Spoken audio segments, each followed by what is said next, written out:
Another day is here with us.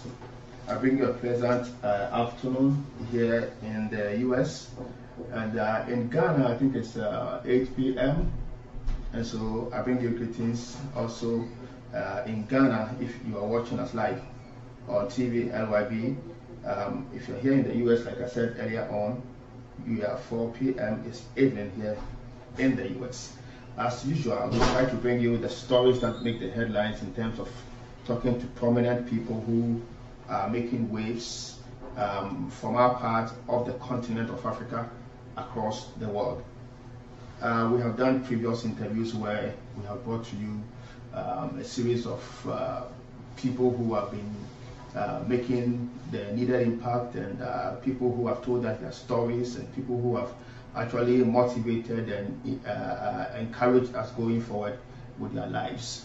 All this while, it's been about the army, because a lot of the people we have had to talk to who are motivating, who are impressing, who are making one important impact or the other happens to be in the army because of our unique location of the Fort Bragg area here in North Carolina in the US of A. And so today we are privileged to be coming your way with another edition of the program where we have a unique person, we have a very important personality, we have somebody who has actually been able to make appreciable impact, whose story, just like the others, I'm sure is going to motivate and encourage you. The difference is that this important personality I'm about to introduce to you is not Ghanaian, but he's Ghanaian because once an African, we are one. A friend of mine one time told me when we went doing an interview covering a program, I think in Libya, and he said, look, if you are going to Africa, if you go to Nigeria, it's as good as having been to Ghana and having been to any other part of Africa. It tells about the kind of unity that we have as a people from the continent of Africa anytime we meet away from Africa. And so this important personality I have this afternoon is, I'll let him do the introduction himself. I'm happy, I'm glad, I'm privileged, and I'm excited to be introducing to you Captain. Here is a Promotable, Reverend Samuel Siebo. Good afternoon, sir. Good afternoon. Good afternoon. How are you? I'm good. We are happy to have you here on this network. Welcome. Well, certainly. Thank you. It's a good thing to be with you. Thank you so much for the invite. Before we kickstart the interview, let me appreciate my chief producer. I call him chief producer because he's been very committed, very influential to the program. Mark Edwamofa, also a service person of the Army, and then Giver Jackson also for the support. I would want for us to, before we go in detail, I don't want to take the sail out of your mouth. Who is Reverend Dr. Samuel Siebo? Well, thank you. Thank you again, my brother. Samuel Siebo is a native Liberian, born in Kingsville, Liberia, outside Carisburg district in Montserrat County, Republic of Liberia. I am a child of the parsonage. That means my parents were clergy. My father is or was a retired Methodist minister, the African Methodist Episcopal Church, the AME Church. My father served that church for 50 long years and retired, and of course went home to be with the Lord in 2011. And so I am his offspring, Samuel Siebo, and very excited to be here with you. One of the chaplains in the United States Army, and I served here in the Fayetteville area at Fort Bragg, North Carolina. That might be interesting. The understanding, therefore, is that you grew up a Christian and a potential chaplain. Yes. So, like I said, my father is a minister of the gospel, was the minister of the gospel, and was brought up in a Christian home, son of a preacher, son of the parsonage. And so I received my call to preach the gospel from my own understanding around 15, 16 years old. But my parents would tell me that I started this from my very youth days, maybe 5, 6, 7 years old, praying and preaching in the yard and having children's church and being a minister. So yes, more like received my calling at a very early age. I would say 15, 16 from what I can remember. So what has been the journey like? How did you arrive here in the U.S.? Well, it's been a long journey, and thank you again for the opportunity to share with your folks and to be here with you. And when I got to know anything in life, my home country, Liberia, was at the crossroad of a civil war. So that was 1989, December 24th. Liberia found itself in a civil war, and that crisis lasted until 2003. I stayed in it from 1989 straight to the year 2000.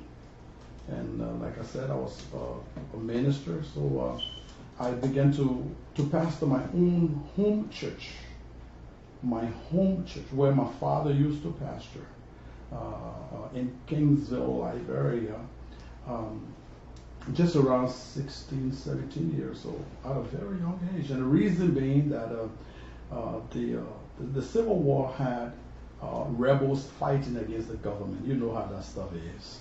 And our area, we live 30 miles outside the capital, Monrovia. And so our pastor lived in downtown Monrovia area, and he was working for the Liberian National Police. So when our area got captured by rebels, the pastor could not come because the rebels were eliminating anything that had government sign on it. Any person, anybody that was related to the government. And so since he couldn't come, I stepped up to the plate and began to be the pastor of the church. And what age was this? 16, 17 age. Very, very, very tender age. Very tender age.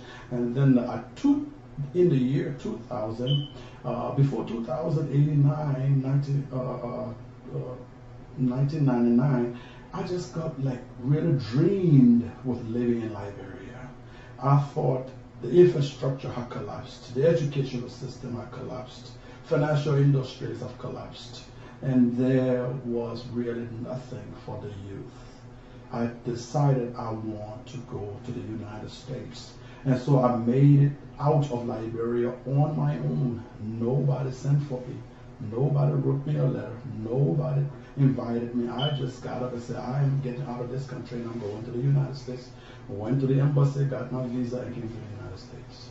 All you did was to just pack your documents, you went to the embassy and you made applications and ended up here. Yes, sir. Yes, sir. And, I was very fortunate. Let me bring that point up and give God the glory in this piece.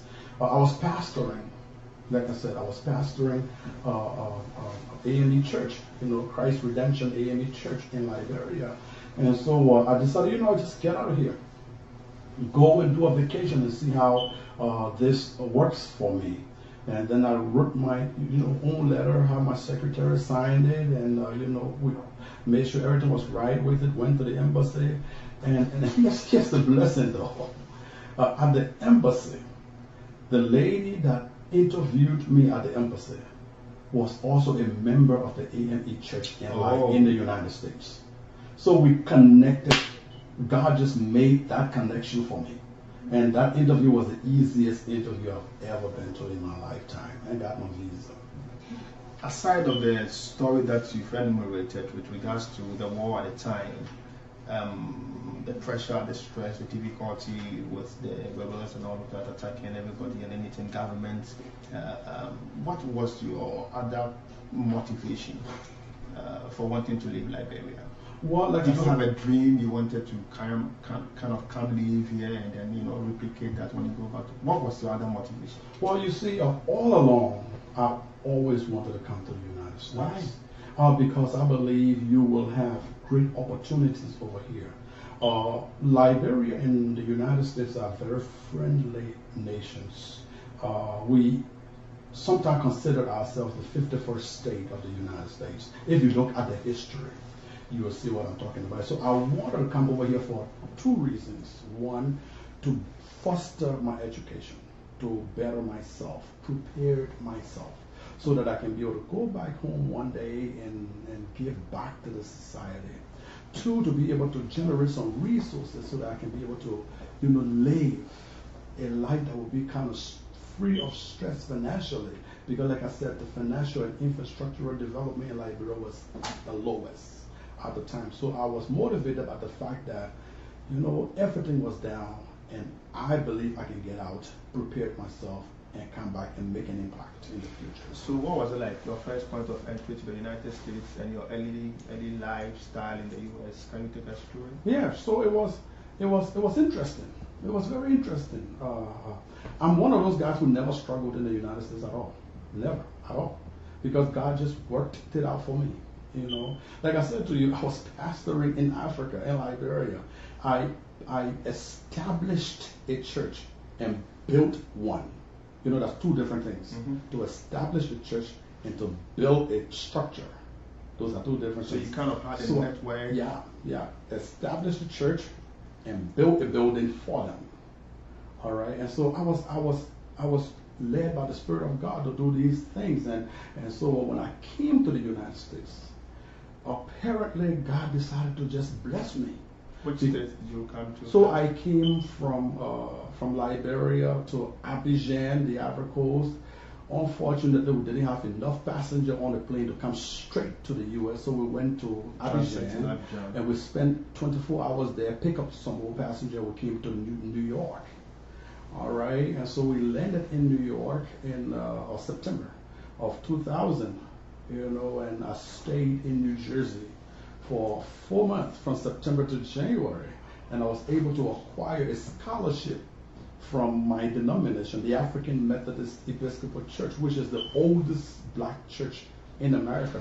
I was able to get a scholarship to matriculate to Allen University in Columbia, South Carolina. Notice I was 3.5 years away, 3.5 years into a bachelor's degree in religion in Liberia. In Liberia, so you abandoned that and then you came. I came over here, and luckily for me, I was able to transfer some of the credits. So you continued from where you left off in Liberia. Right. Yeah, some of the credits were able to transfer. So I didn't start from scratch.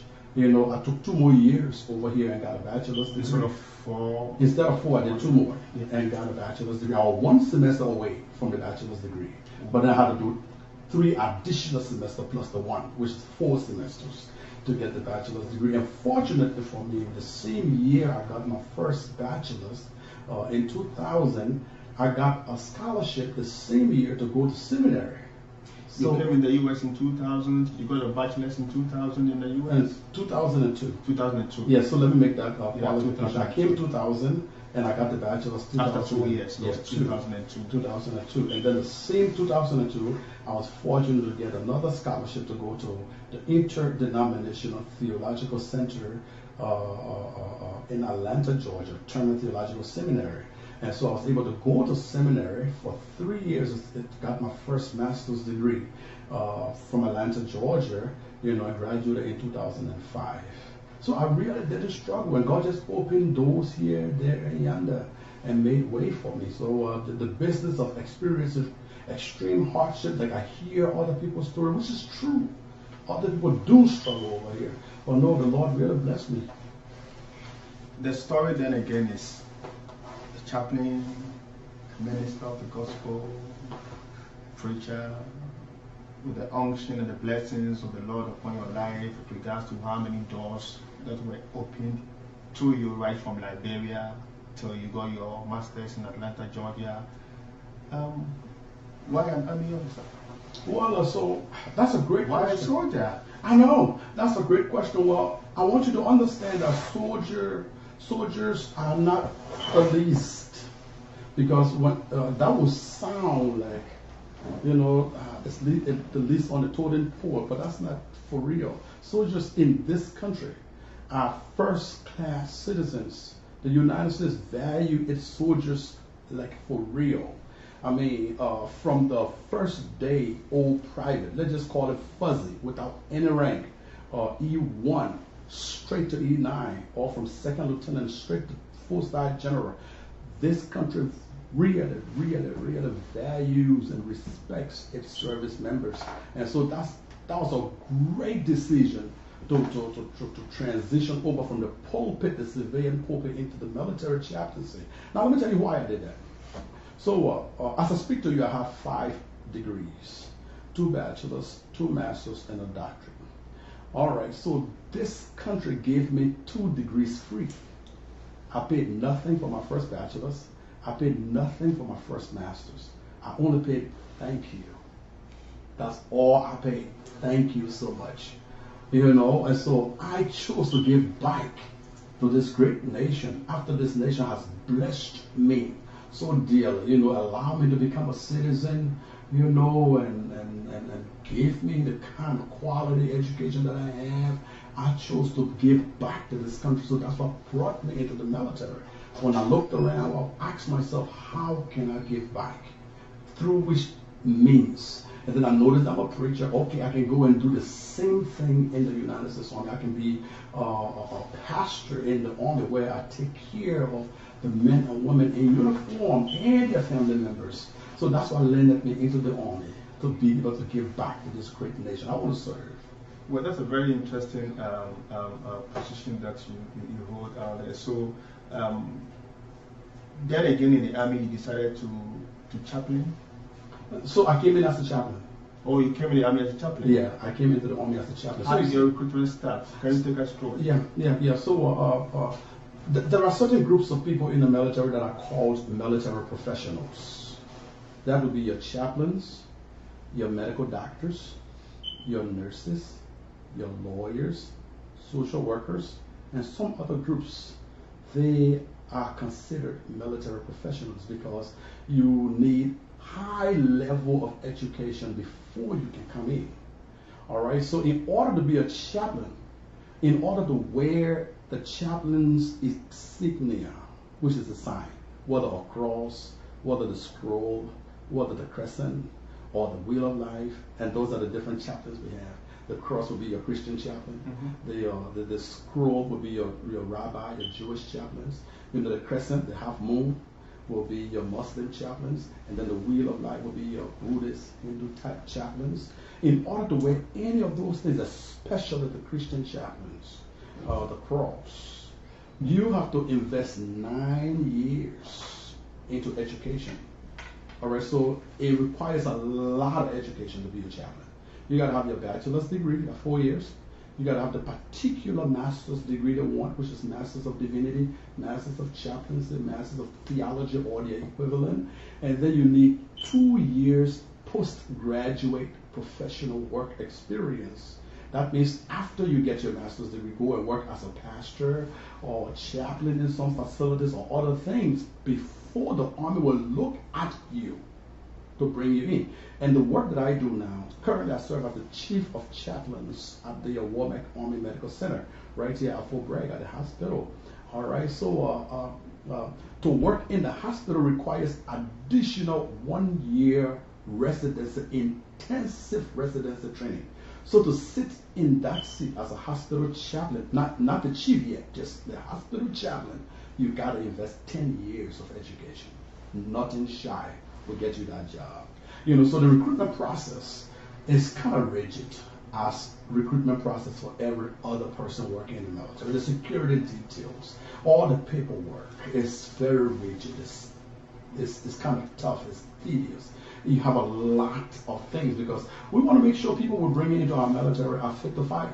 We want to make sure that the whole allegiance to this great nation, we're going to be exposing secret documents and top secret documents to people. We've got to make sure that they have loyalty to our country.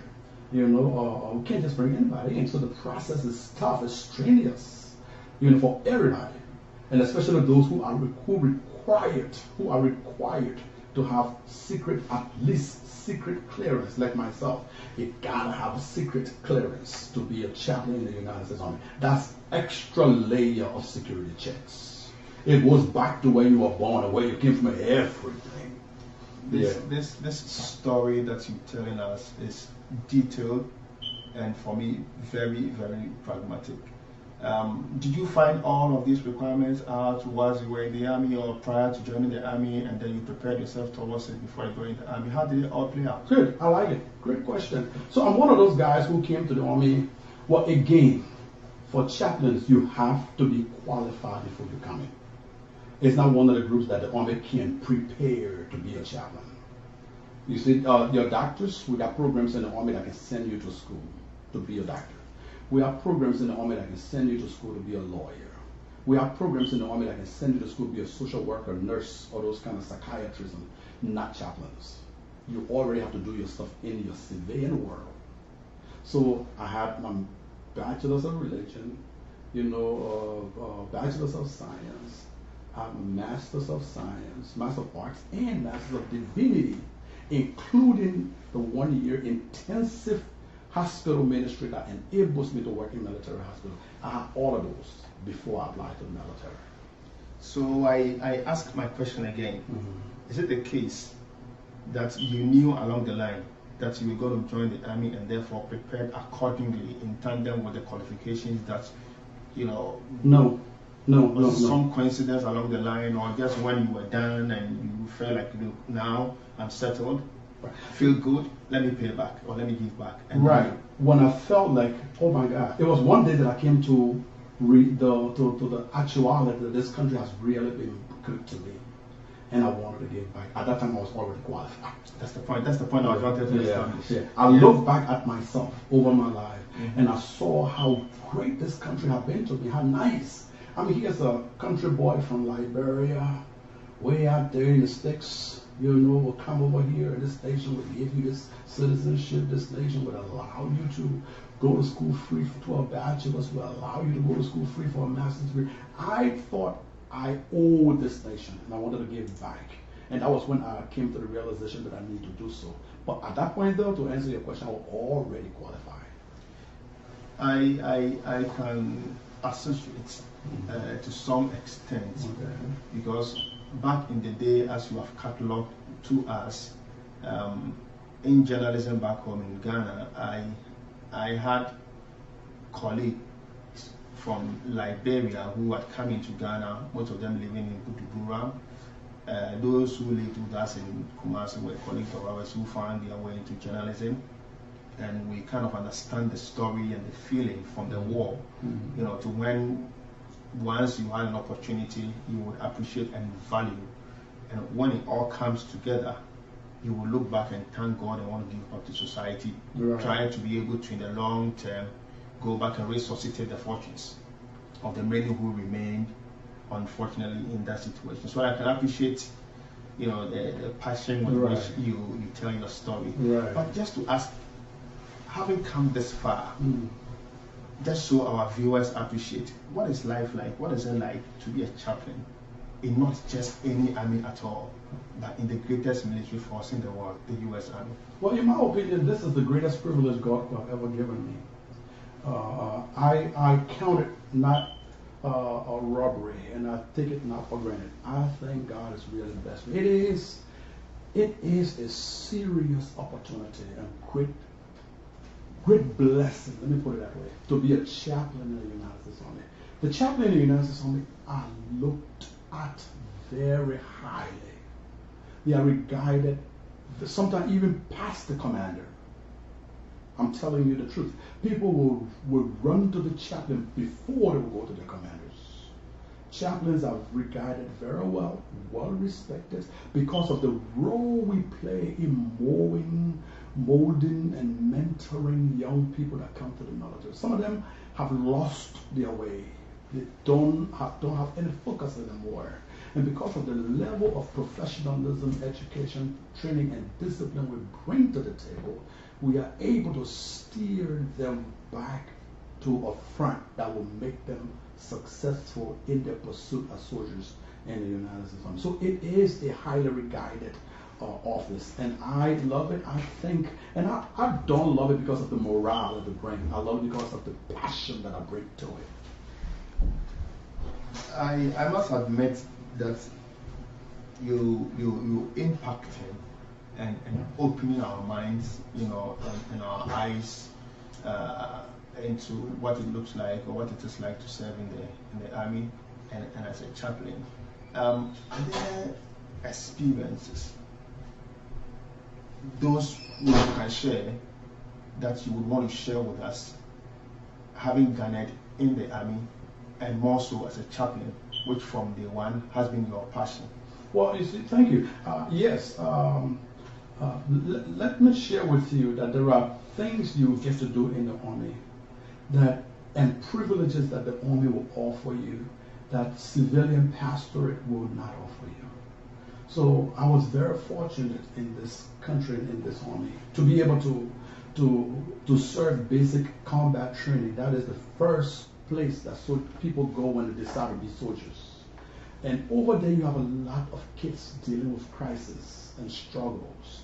And so I was able to steer them in a direction to maintain their focus and stay committed to their calling and their desire. And they were able to finish basic, and they find themselves in the big army today. I tell you what, many days when I walk around the different installations that I've served, soldiers are shouting my name from different areas, and I don't know them, I can't remember them at all. And they come to me, Chaplain Siebo, you remember me? No, I don't. Oh, you baptized me on this day or this year at this day. Oh, to God be the glory. I was just doing work with a group of people this last week, and one of the young lady there looked for me. She said, "You look so familiar." I said, "Yeah." So, were you at Fort Jackson? I said, "Yes." She said, "Oh, you baptized me." Wow. You baptized me on this day. And guess what? Serving over there and across the army, I've been able to baptize over 2,500 soldiers, 2,500 people, bringing them into the Christian ministry and baptizing them into the Christian faith and helping them to find a better way forward. I served the second largest worship community across the United States Army at one point in time. The gospel service at Fort Jackson. I 400, 500, 600 people in worship service every Sunday, soldiers and civilian alike. That just enriched my spirit and allowed me to see how much I'm able to pour into the lives of people.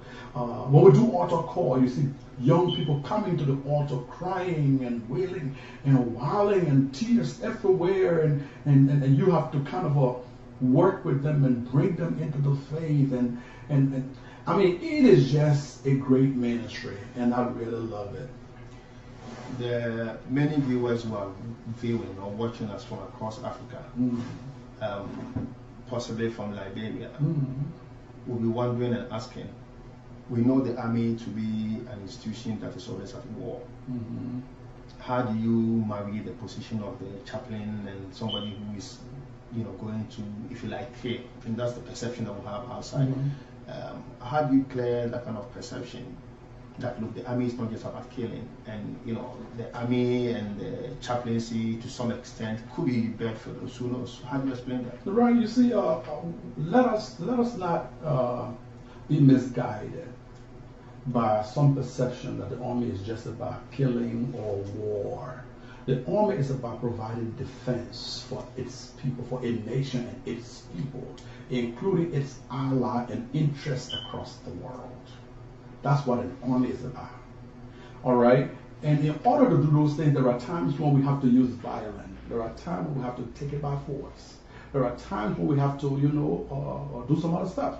So people out there who think that it's all about killing and war and fighting, no, that's not true. No, don't ever think that way. There are people who served this army for 20, 30 years who never went to combat. Never ever went to combat. All right, I went to combat. I was in combat at one point, Where was this? for Afghanistan. Yeah. Afghanistan. And I was serving my troop. I was taking care of soldiers and civilians. What was your role? Huh? What was your role in Afghanistan? I was a chaplain. Chaplains go everywhere the troops go. Oh. Everywhere the troops go. Yeah, we support our troops in peace and in war. Everywhere. So wherever my troops are, we are there. Right? And so we take care of our troops in every area. If they are doing exercise where they are jumping down a kind of a tall building, we are doing the same thing with them. So on deployment, what is the typical responsibility of the chaplain like? You provide pastoral care and counseling. How do you explain that? So you break it down so we can you make appreciate sure from the your point of view. you make sure your soldiers are spiritually fit to fight. You know, holistic ministry. Let's look at the mind, the body, and the spirit. Many people do a good job with the mind. We read stuff all over the place. We experience information from here, there, and we feed the mind. Others do feed the body as far as doing exercises and putting food in the system. We have the spirit also that we also have to feed. And I can tell you, a spiritually ready soldier is a ready spiritual soldier. All right? A spiritually ready soldier is a ready spiritual soldier. In another word, he or she will not be afraid of anything because they know who they are and whose they are. They are not afraid of anything because their spirit is right. They are not afraid of anything because they know whom they belong to. You know? And so they will do things that are legal, ethical, and moral. All right, so in combat, my typical role is providing this spiritual fitness for everybody on my team so that my team can be spiritually ready. Spiritual readiness is key. If you are physically ready, emotionally ready, and spiritually dead, you won't be able to pick up your weapon. Your spirit is the engine that moves the person. And so my job is to make sure that engine is revitalized. That engine is re-energized. That engine is motivated. My job is to make sure that engine is strong and ready to fight without any fear of anything. So as the chaplain of this powerful military force in the world, coming events they say cast their shadow. It looks like there's going to be war, and the U.S. would have to be involved in one way or the other, considering your definition of what the army is. What is the prayer like? What is my what? The prayer like? My prayer? Ahead of a potential war. Oh, my prayer is that God will protect my troop and allow my troop to go and do the work of the United States government and come back safe. Our job is to fight and destroy America's enemy across the world at any time in a very precision way. And we will do that. We will do that. I like that. Yeah, we will do that. I can promise you. You know, my job is to make sure my guys are spiritually fit to go and take care of America's mission and come back home to the family. Why is the American so confident in America? Because we love our country. Because I see the passion, I see the emotions, the love and all of that with which you would go whatever extra expensive mile to hoist the American flag. Yeah, this nation is the greatest nation on earth.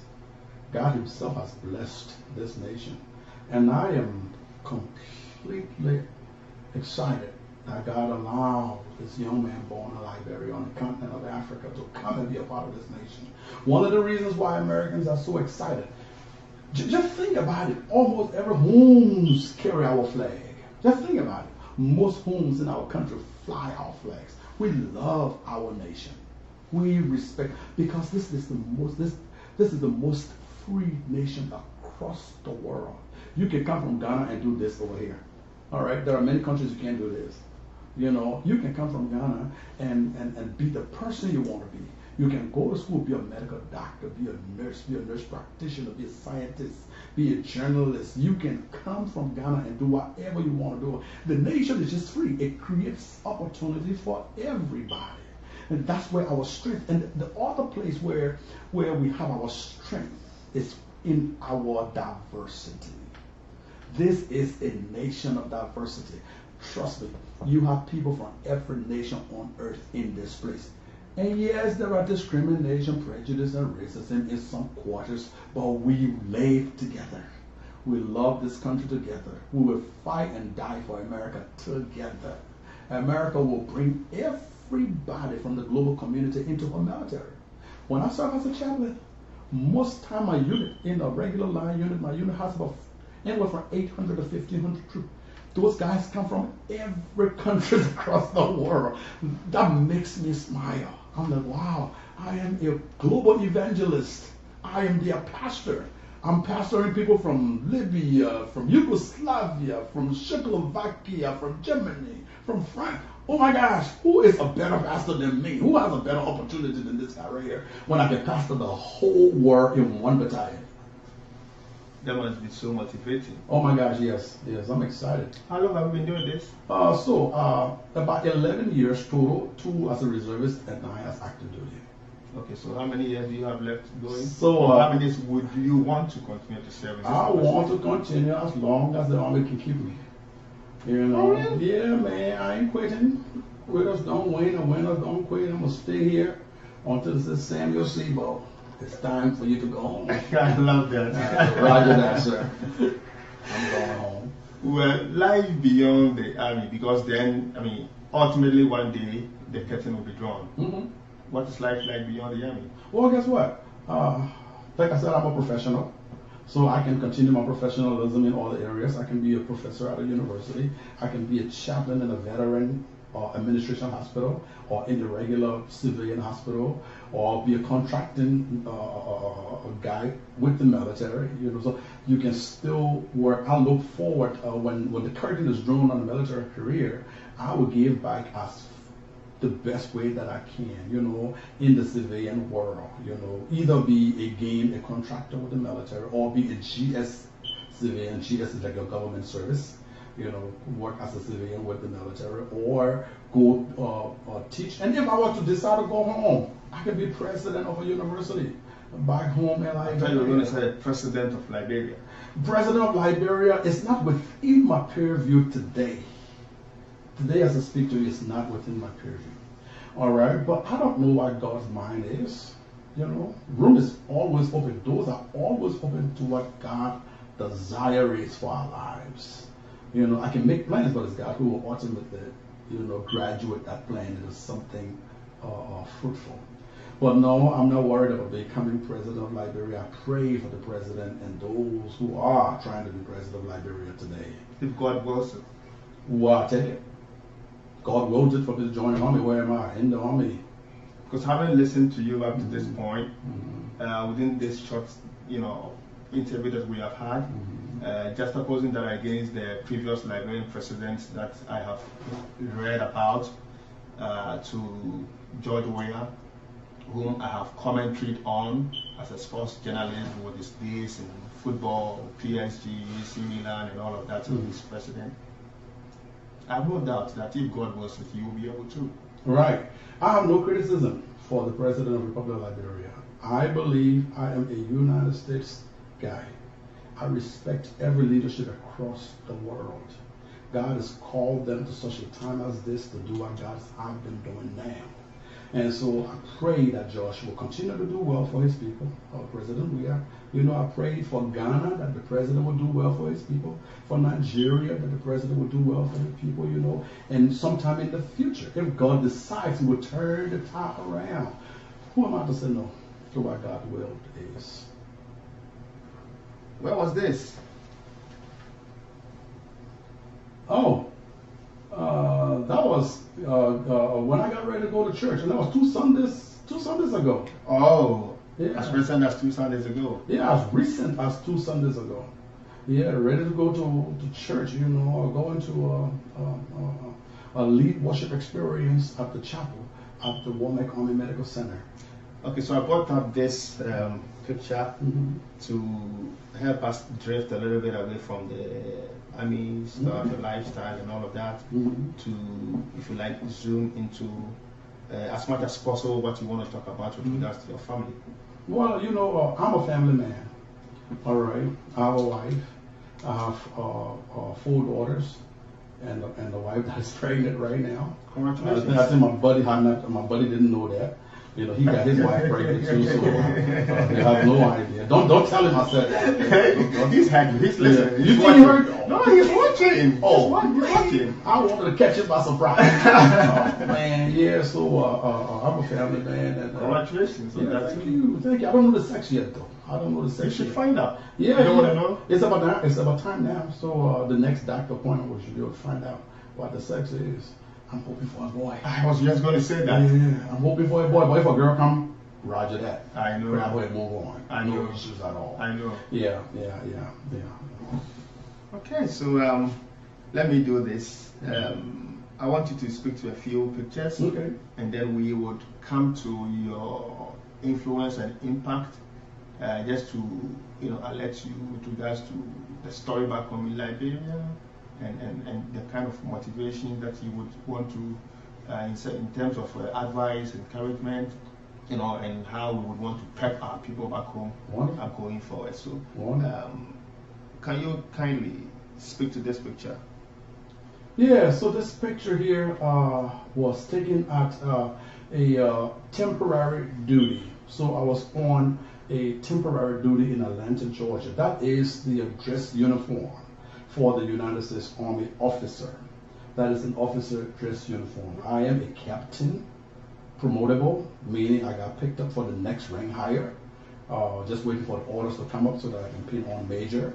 So that is... that's a big one. It is. Congratulations. It is. Yes, thank you. The Lord is faithful. I told you God has been good to me. That's why I can't stop loving the Lord. I know. The Lord has been so nice to me. And so yeah, I was in Atlanta, Georgia, and I took that photo. I was at we were at the Marriott Marquis Hotel downtown Atlanta. I was in a denominational conference in Atlanta, Georgia. That's when that picture was taken. And when was it? This was as recent as 3 weeks ago, around between the 26th of June to the 30th of June. Yeah, one of those days, 26th to the 30th of June of this year. So like two months ago. Okay. Yeah, or a month and change ago. This picture, I don't know, but tell us. Oh my gosh. Somebody said Chaplain Siebo, that's a big one. A very big one. Yeah, somebody said Chaplain Siebo, that is a big one. Well, this is the picture of my friend. As close as to the President of the United States of America. Yeah. It summarizes your impact and influence. Right, for me. Right. I mean, it doesn't take just anybody at all to be opportune to get that close to the President of the United States. Right. You see, the President of the United States is somebody that I cherish. He is my commander-in-chief. He's my boss, my overall boss, and I really love the guy. I pray for him, and you won't believe, I drove 26 hours to be able to cast a vote for this guy. 26 hours. So I was PCSing. PCSing is where you permanent change of station. I was moving from Fort Bragg, Kansas to Fort Bragg, North Carolina in the same election season. So I'm like, okay, my voting precinct is in South Carolina, which is 3 hours away from Fort Bragg. So I'm not going to do absentee ballot or mail-in ballot or change my precinct. I'm just going to wait. Since I'm moving just the same time of election, I will just go to Fort Bragg and then go on to my precinct and vote. So I got my orders and my paperwork ready, and I was leaving for Raleigh, Kansas. Left around the 31st of October in 2000. To go what in November? Yeah, just to come into November 3rd was the election day. Mm-hmm. So to drive, all the way, I spent a couple of nights along the road trying to be safe, not running, respecting the laws and the rules of engagement, and made sure that I got here I signed in at Fort Bragg on the morning and continued to South Carolina. Yeah, I signed in around 8 o'clock in the morning on Elections Day, November 3rd. That was a 20 hours drive. From Kansas. From Kansas to here, 20 hours. I jumped right back in my car and drove to South Carolina to my house. All right, my precinct, because I wanted to vote for this guy. Nothing would stop me from voting for him. I drove 3 hours, stand in that long line, cast my vote, got back in my car. Well, when I look at my house, look around, I got renters in there, you know. I got renters in there. When look at my house, got back in my car and drove back to Fort Bragg, another 3 hours. So it's 23-3. 26 hours. 26. To cast the vote. Yes, to cast the vote for this guy. I love him. He's a good president. Yeah. So tell us about this picture. So this picture was taken on the 21st day of November last year. As early as last November. The president came to visit with us here at Fort Bragg, and I was one of those guys selected. It was a select few. I told you the Lord has blessed me. You remember that? Yeah, I know. I was amongst the select few to go and spend time with the president. All right, so we went and we got to the president. We had chit chat. We had a little conversation. You know, you see how close we are. Very close. We talk. You know, he's a very soft gentleman, sweet guy, and we love him. I love him so much. And we just took picture, and then I told him I drove 26 hours to cast a vote for him. He said, "What? You did that for me? Yeah, come on here, Chaplain." And so we took our picture, you know, and just enjoy our time together. He served some food and we ate, you know, and just had some good food, fun, and fellowship together along with the president and the first lady. So I have a picture just similar that close with the first lady also. Both of them were right there on that day. Wow. I don't want to know what you guys discussed, but what was the feeling like? It was great. It was great. It is almost once in a lifetime type experience, you know, and to shake hands not with any president, but the greatest president on earth. You know, the greatest president. He is like the #1 president on the face of the earth. To come that close to the president and not just stand up, but put your hands in the hands of the president. Look at the picture. Look at the picture. Yeah. You know, you got two his men. firm grip of your hand. Two men shaking hands. Yeah. You know. Yeah. Shoulder to shoulder. Yeah. Shoulder to shoulder. That intimate, you know, and I enjoyed it. It was great. He's a fine young man, sweet. He's very loving and respectful and responsible. He's not a someone who will start insulting everybody around town. No, he's not. You know, so that was one of the reasons why I went to vote. Wow. How do you appreciate and cherish this picture, apart from what you are telling me? Well, I love it. You wake up one day, mm-hmm. you walk into your living room, mm-hmm. you raise your head, and you see that picture. It's right there. I'm like, wow. So I made it. Mm-hmm. I made it. You know, it's like you made it. It's like you hit a jackpot. In another sense, that's a jackpot. You know, how many people get to shake hands with the President of the United States? I mean, how many people, you know? And he shakes hands with a lot of people every day, but it takes select few, you know, considering the number in the nation and across the world. So when I see that picture every day, it motivates me. It tells me I can get it. Let me tell you this. It took President Biden 36 to 40 years to become president of the United States. The first time he ran for president was like 1988. 1988.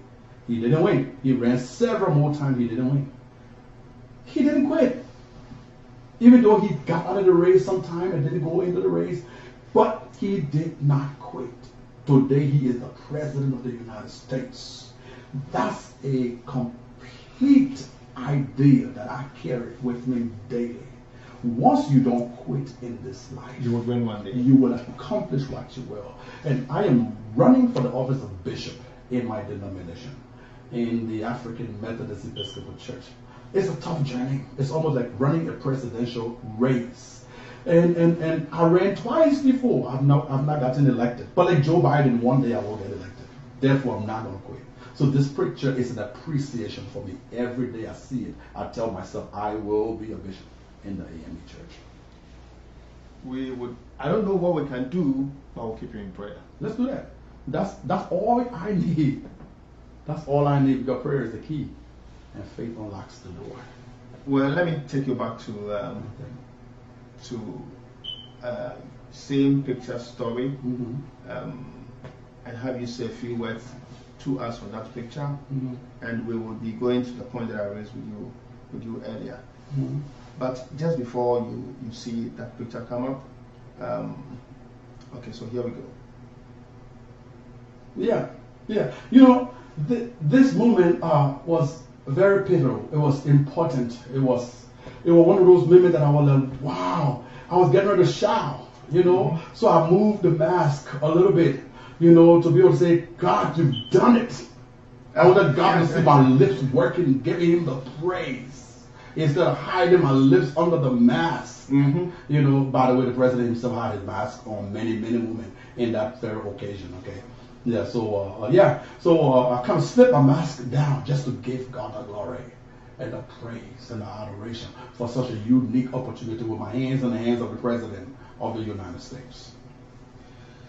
Well, so you are live on TV LYB, as we do, and we'll bring to you the interview that you would normally want to listen to and to watch.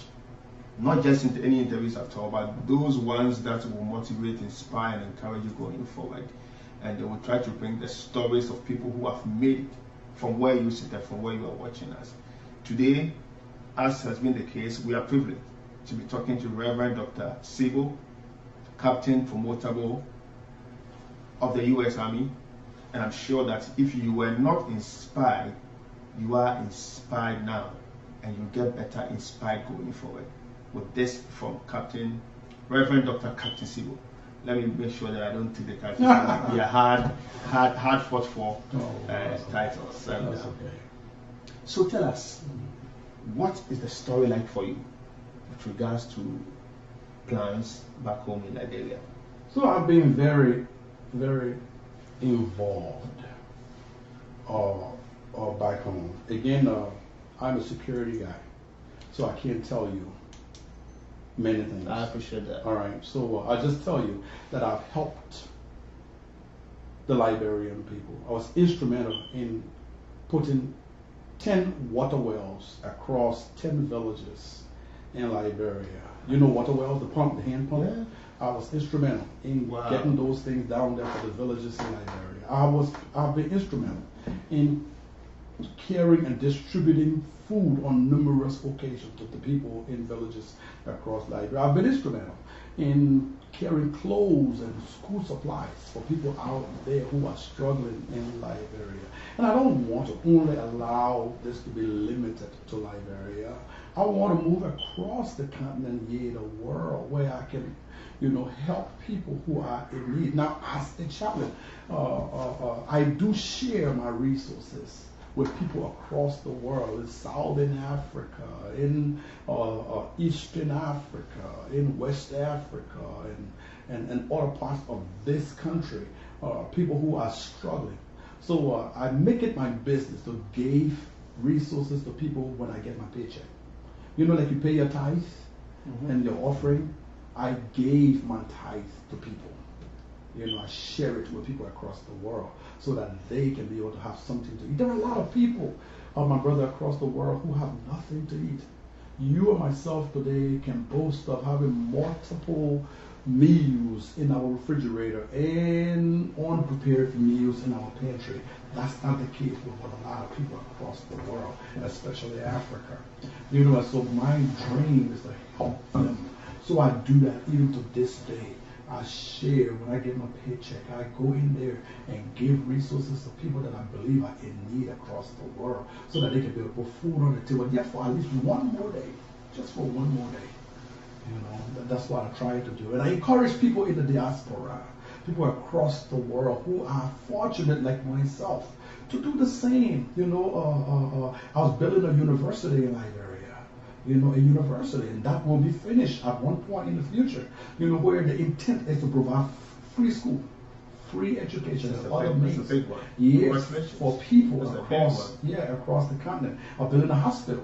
That hospital will get finished one of these days so that people can get opportunity to receive free medication, and I can get doctors and other workers from here to go down and volunteer the services through our hospital, through the schools and other institutions that's in the work to help the people across the world. So yes, I'm very involved with helping. God has blessed me. God has really blessed me. And I don't want to have this blessing all for myself. Just as God has blessed me, I want to be a blessing to other people. That's my mindset. That's the desire that I have. That's the faith that I return to my house with every day. That if I can just help somebody as I travel along this road, I'm convinced that my living will not be in vain. That's what I want to do. I can imagine from what you say that you are very current and somewhat informed with regards to happenings in Liberia. Are you hopeful? Are you hopeful? Hopeful about what? About the fortunes of Liberia. Well, I am hopeful because you see, today Liberia is struggling. Okay, my brother. But every nation has gone through that. This great nation that is the greatest on earth today. This great nation that has the largest and the best economy in the world struggled. People stood online to buy salt and sugar in this country. Even in Ghana. Yeah. The Biafra War. I remember in 1979, 1983, Ghana went through the same. Right. Right. Ghana from even 1969. We've had checkered history and all of that. Yeah, so I'm very hopeful that Liberia is going to emerge again. Liberia will rise again. Liberia will be able to rise up from the ashes that it finds itself into a place where it will become again the beacon of hope for people around itself and around the world. Yeah, Liberia will rise. So yes, I am very hopeful. And I pray that God will speed up that day when Liberia will rise up to the true meaning of its creed, where people in that country can be able to lift up their head and say, thank you, Jesus. You picked us up from the miry clay and you planted us on the rock to stay. If you have a message, if you have some information by way of wanting to motivate, inspire the common Liberian watching you and listening to you, the common African watching and listening to you, this interesting, motivating story of yours, what would it be like? I would tell you, don't quit. Quitters don't win and winners don't quit. So 1999, I went to the U.S. Embassy for visa and I got denied. So I was denied visa to come to the U.S. in 1999 and I didn't quit. I went back 1 year later and got my visa at 22, 23 years. Now I'm here. So I want to tell you, whatever your dream is, whatever your desire is in this life, please don't quit. Do not give up on your dream. Do not give up on your vision. You can make it. If this young man from Kingsville, number 7, Petersburg District, Montserrat County, Republic of Liberia, can come from that place and sit in the federal office in the greatest country on earth, where we are leaders amongst in the greatest army in the world, we are able to lead. You can do the same, my brothers and sisters. Just keep your head on your shoulder. Don't do drugs. Get away from alcohol. Stop crimes. Do not get yourself into criminal stuff, because those things will come hunt you tomorrow. So if you intend to be somebody tomorrow, you got to keep your records clean. You got to keep your mouth clean. You have to try to live a somewhat, if you will, good life as far as your reputation is concerned. Because when God gets ready to bless you and you've steamed yourself somewhere down there, that might get caught up with you. You see, like I told you, I'm a soldier, right? And a chaplain in the United States Army. I told you about an extensive background check. Think about it, if I was one of those guys killing people in the Liberian Civil War. I would be trapped. Yeah. If I was one of those guys committing crimes in Liberia, I'll be trapped. If I was one of those guys causing trouble. But you see, I was pastoring. I was building a church when my colleagues were repairing their devastated buildings, ruined by the war. I was building a new structure, to give new hope to the young people to see that even in the midst of our devastation and tragedies, there's still hope. So I want you to understand, my brothers and sisters back home in Africa, Liberia, wherever in Africa or across the world, there's hope. Keep hope alive.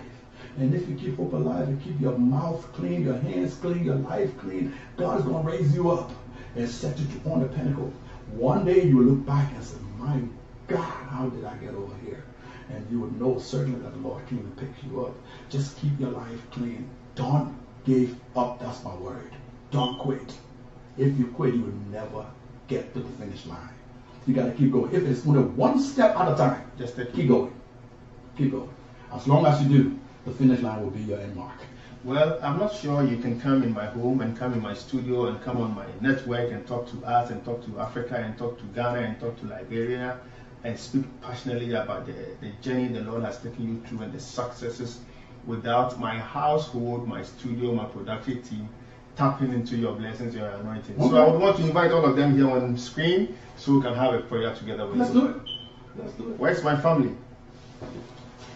And then we can end on that note. Let's do that. Let's do that. You know, I believe God is going to bless you. I believe God is going to cause you to rise up, you know, to a height that you would never have expected. You know, this which you are doing here, informing the rest of our people in Africa and across the world, is a major blessing. Do not think you are not doing anything. You are helping. Do you know how many people will change their mind from not killing themselves just by listening to this message today? Do you know how many people decided that they will just end it because it's just too tough for them? And because through you allow them to hear this message and no. If Samuel Siebo can be that guy in the United States, I ain't killing myself. I can be that guy too. So I want you to understand that your work is making a magnificent difference across the world. And because of that, God is going to bless you. You know, do not despise humble beginning. Today, it looks humble. But guess what?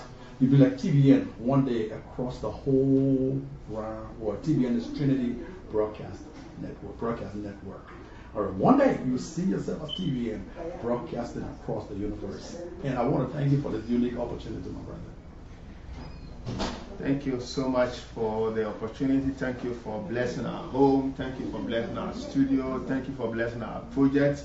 And thank you for sharing with us. We are wrapping up on this one, and then once we are done, we would expect of you that you would leave us in the hands of the Lord. And we would want to appreciate your time. We know you are very busy. We want to have you here some other time again. If we have to chase you with this studio equipment, we will, for how much you've blessed us. Well, you know, I don't think you have to chase me. Just let me know. I will make time available to come and spend some time with you. That shouldn't be any problem. I'm busy. Yes, I'm busy. I'm getting ready to head out for 4 months. To a temporary duty. I'll be gone for 4 months. So you're not going to be able to find me for 4 months beginning Friday. We'll wait for you. Yeah, so but I'll be back the day before Thanksgiving. All right, I'll be back the day before Thanksgiving. Maybe we can celebrate some Thanksgiving together. It's a chance we will not miss for all the rice in China. Thank you so much for coming. Certainly. Well, so you heard Captain Promotable Reverend Dr. Siebo of the U.S. Army based here in Fort Bragg. We want to thank you for watching. We want to thank you for listening. We want to appreciate this time. We want to thank Mark Gomofa and all of the people who have been part of this production.